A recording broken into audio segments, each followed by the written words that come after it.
आङो द्रप दोनाखै एसे गोबाव सम बे फिसा फिसा प्रडिउसारफोरनि दिहुननाय सावथुनाव बाहागो लाबाय थादों आरो लालांबाय थागोन।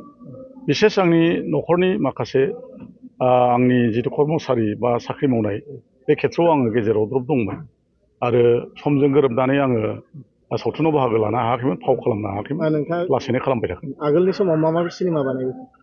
गोबां खालामबाय, खमसे खम 15-16सो सावथुनाव आङो फाव खालामबाय आरो प्रडिउसार दङ दा रजेन नार्जारि, बिथांनि प्रडिउसाव आं गोबां गाबाय आरो गुबुननि प्रडिउसावबो आं गादों। दा नोंथाङा मा मावनानै दं? दा आङो रिटायार्ड जाबाय, अबसर मोनबाय। दा फ्रि जानायखाय आङो फिसा दा बे सावथुनाव दा ओंखारफिननानै फाव खालामगासिनो दं। सरकारि जब मावो? आङो इरिगेसनाव मावोमोन। इरिगेसन डिपार्टमेन्ट मावोमोन। रिटायार्ड जाबाय, आं बोसोरब्रै जाबाय। नोंथांनि एड्रेसा? आंनि एड्रेसा गामिया खासिक'त्रा, डिस्ट्रिक्ट चिरां।